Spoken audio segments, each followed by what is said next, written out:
à chaque fois, le Real, il faut qu'ils se mettent sous pression. C'est un truc de ouf quand même. Les mecs, il faut quand même avoir le couteau sous la gorge pour gagner.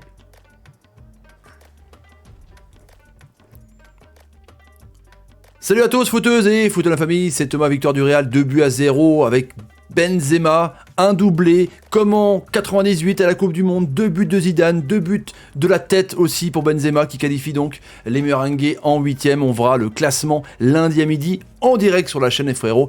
Et de l'autre côté, Marseille a perdu lourdement 3-0 à City, donc ils sont pas en Europa League.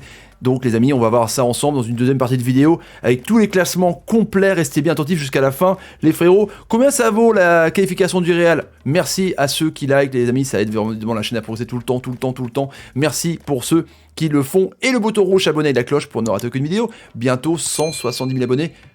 Vous êtes des gueudins de ouf. Et la vidéo est sponsorisée par OneFootball. Première application mondiale de football, gratuite. Vous le voyez arriver, téléchargeable sur iOS Android, le lien en description. Et bim, bam, une tête de Benzema, et bam, une tête de Benzema. Voilà, il y a eu 2 têtes, tout le monde l'attendait, n'hésitez pas, tout en description, les amis. Donc, l'article de OneFoot, les 2 Madrilènes passent, pas de consolation pour l'OM, l'Atlético qui se qualifie, le Real qui se qualifie. Donc c'est quand même pas mal pour la Liga. Erwan Simon, merci pour ton article, l'ami. Et donc Marseille, pourtant qui n'a pas été mauvais en première période, qui a tenu un petit peu la dragée haute et qui ont craqué un petit peu. Mais je pense que Villas-Boas, à mon avis, vu la compo, n'était pas motivé de ouf pour cette qualification en Europa League. Peut-être un mieux pour la Liga, on sait pas. Rodrigo, franchement, il y a 2 Rodrigo. Hein. Il est énorme en Liga, il fait des passes D, le caviar qu'il fait pour Benzema est fantastique. Il est incisif, il est déroutant, et en Liga, c'est pas le même. Alors franchement, je comprends pas. Alors à moins que Zidane le mette titulaire à chaque fois, on verra contre l'Atlético Madrid samedi les amis, mais Rodrigo, c'est un monstre en Ligue Champions League, et en Liga, c'est un joueur qui n'arrive pas encore à exploiter son fort potentiel. Donc un super Rodrigo les amis, et puis évidemment, Karim Benzema. Bah ouais, carrément. 9ème minute de jeu, bim, hop, il marque une tête. Ça cloue carrément le match, quoi. Gladbach, j'ai pas compris. Thuram, nul. Pléa, transparent. Il y a eu... qu'est-ce qu'il y a eu? Kramer au milieu de terrain qui était pas mal. Il y a eu un liner sur le côté qui était bien. Zomer qui a fait quand même 5 parades. Mais sinon, le Real contre l'Inter... Ils ont marché sur Milan, en même temps Milan est éliminé.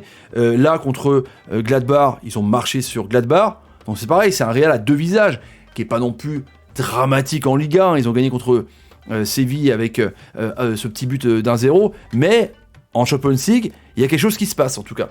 Et j'ai l'impression que quand le Real, comme je vous disais en introduction, est au pied du mur, et ben le Real, ça passe. Donc Zidane est souvent menacé d'être viré, mais pourtant, il est à chaque fois sauvé parce que le Real s'en sort. Il y a un mental assez énorme là-dessus. Et puis Vasquez, le couteau suisse, à la fois ailier droit, latéral droit, il a été énorme.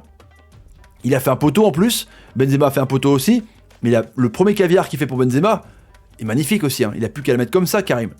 Vasquez, pour moi, il faut laisser à droite. Voilà. Mendy, Vasquez. Carvajal, Marcelo, ça joue plus. Franchement... surprenant. Non mais surprenant, un super Vasquez, puis Benzema, voilà. Est-ce que pour vous, Benzema, je vais encore paraphraser tout le temps la même chose, enfin, est-ce que Benzema pour vous est l'un des meilleurs attaquants d'Europe? Oui, c'est clair. Le mec, il en a combien de buts en Champions League? C'est fou, quoi. Il est à combien de buts en Champions League? Bon, il est à 4 là, dans cette C1 actuelle, mais je dis en total, c'est fou. On demande à un grand joueur d'être présent dans les grands rendez-vous. Et Karim Benzema le fait à chaque fois. Donc c'est un monstre. Voilà, c'est un monstre. Il n'y a rien à dire. Benzema, c'est le patron. C'est le key player de cette équipe. Avec un Modric monstrueux, un Kroos qui revient. Je sais pas, c'est bizarre le Real. Tu dis équipe vieillissante, et puis d'un coup, ça remarche. C'est une équipe qui veut pas se laisser submerger par la crise. Tu vois ce que je veux dire? C'est ça qui est incroyable, franchement. Donc bravo à Benzema. Et puis de l'autre côté, l'OM qui a fait ce qu'il a pu. Honnêtement, qui a fait ce qu'il a pu, avec une compo avec du Germain, du Nagatomo, du Balardi. Tu dis, waouh, équipe un petit peu bis. Et puis finalement, ils ont commencé, il y a eu un but refusé pour Payet avec un hors-jeu. Ils ont commencé vraiment à être cohérents, les Marseillais. Ils pouvaient y croire. En plus, Porto menait contre l'Olympiakos. Donc Marseille était provisoirement 3ème. Et puis après, ça s'est un petit peu déliquéfié en seconde période. Parce que Guardiola avait mis son équipe type. Bah, son équipe type, non. Mais il a mis un Mahrez. Enfin, tout le monde réclame Riyad Mahrez tout le temps. Et ben voilà, il l'a mis parce que c'est un grand joueur. Bah, c'est clair. Non mais voilà, il y avait des joueurs quand même qui étaient là, Fernandinho, il n'y avait pas une équipe de branquignoles. Il n'y avait certes pas De Bruyne, Sterling est rentré en cours de match aussi, mais quand tu vois des remplaçants comme Foden, comme Torres, voilà, ils ont 2 équipes. Donc Marseille y a cru, il y a du mieux, je trouve, dans l'Olympique de Marseille, les frérots. Honnêtement, s'ils continuent comme ça en championnat avec une telle envie, eh ben, je pense qu'ils peuvent jouer le podium largement, les frérots. On y va, la note des joueurs du Real, avec donc ici pour Benzema 9,2, 8,2 pour Kroos, je vous ai dit 7,9 pour Vasquez, le plus mauvais là-dedans, il faut Vinicius Junior qui n'a pas été ouf, un très bon Rodrigo, et puis de l'autre côté, un Neos, comme je vous dis, à 7,3, Thuram, pas ouf, quoi, Pléa, lui transparent, Zomer a fait 5 arrêts, donc voilà pour ce match, je vous dis, un petit peu particulier, hein. C'est un petit peu un match compliqué. Allez, les résultats complets en tableau maintenant. Groupe A, les qualifiés sont donc le Bayern Munich et l'Atlético Madrid. 16 et 9 points respectifs. Bayern quand même qui prend 16 points sur 18. C'est un truc de ouf. Donc Salzbourg en Europa League. Groupe B, Madrid et Gladbach qualifiés.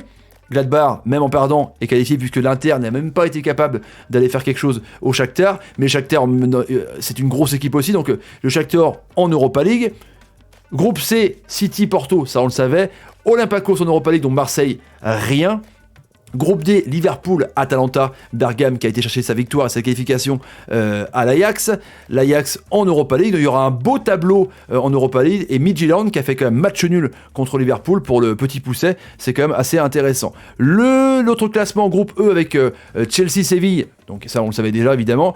Krasnodar qui a été chercher sa qualif honnêtement, donc c'est pas une équipe non plus si faible que ça. Rennes, rien. Groupe F, Dortmund-Lazio, le Club Bruges en Europa League. Groupe G, donc la Juve qui a été piquée la première place au Barcelone hier, avec ce 3-0 cuisant qu'on a fait en live, 15 points, Kiev en 3e position Europa League, et le groupe H, donc Paris avec son 5-1 premier, Leipzig 2e, et la surprise c'est Manchester United 3e, et Başakşehir donc 4e éliminé.